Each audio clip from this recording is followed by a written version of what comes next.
Alright, I'm standing here with Todd McFarlane of McFarlane Toys, and of course the creator of Spawn and Haunt and a lot of other memorable characters. Mr. McFarlane, we see over here some of the Walking Dead toys. Sure.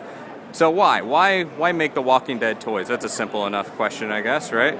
Right. I guess the easy retort is why not, but let's talk about it. We've done pretty good with our company selling a lot of monsters. We don't get as many opportunities to do it because the stores 5, 6, 7, 8 years ago, there used to be a lot more of them that we could sell this kind of material to.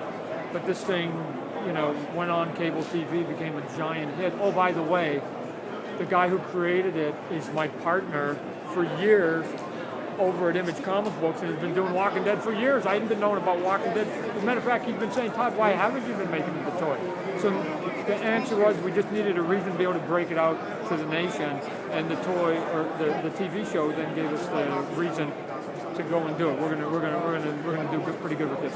Right, and you're covering the TV show and the comic books with the toy series, and so the way it's gonna be released is this is the first series right here with Michonne and Grimes, and then the 2 zombies. Correct. How did you decide to go with them in particular, those characters? I signed the contract first with Robert Kirkman, the co-creator. Right. So I knew that since I signed that, we could start getting going on it. What we needed more than anything else is my goal is not to do Walking Dead comics, Walking Dead TV, Walking Dead I don't want to do it. My job is to do Walking Dead.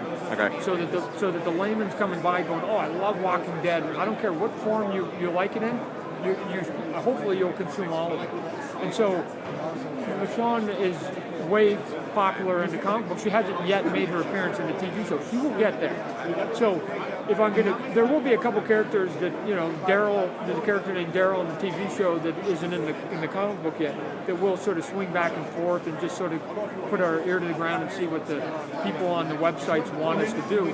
But we need to do Rick, who's our Batman, Master Chief, Superman, whatever you want to call him. We have to do the zombies called Walking Dead. We got to get the dead part of it. And then let's go to the popular ones, and then the comic book industry that's been clamoring for this and has been supporting it. She's a big deal. So there'll be a lot more of her in the specialty stores and a lot less of her if we get it in the mass. It will be at the mass stores. Okay. Any characters that you're looking forward to doing down the road? Anything you're really excited about within Walking Dead? For me, again, the unknown here is just like the series Lost. We don't know what new characters are going to come and go, what big scenes are going to matter. Right. Nobody knew there was a thing called the Hatch that was going to come that was going to be a big deal. So I'm hoping that those moments will be there. We might even do some dioramas. But to me, the thing I'm most excited about is just doing all the iterations of the zombies and then figuring out, as you just saw when I take them apart, is how to sort of have fun sort of dismembering these things 50 different ways. We're going to try and get clever of how we sort of have fun with the zombies and sort of go, they're dead, they're back alive. They're dead, they're a walker. They're dead, they're a walker. So there'll be PG-13 in the package and R-rated once you get home and take them out. All right, so that's going to be standard with all of them. Awesome. And I can't let you go. I'd be crucified if I did not ask about Spawn 3 or Spawn 2, the movie. Is it going to happen? Yeah, I've been talking about it off and on for the last couple of years. And I've said it before, with the economy, I have to put on my CEO hat and I have to go and make sure all my companies survive. But a couple of things have happened. The economy stabilized a little bit, at least in our business. We had a good year in 2010. It looks like it's going to be pretty good in 2011 and 12. I can now take a step back, not have to play businessman as much. I just finished putting out issue 200 of Spawn, only the second independent comic book to get to that number. I've got a new team coming on with 201 that's already out. The artist I found on Twitter from Poland, it's cool. And so now what happens is you're not going to be playing CEO, Todd. You're not going to be doing as much in the comic books. What are you doing?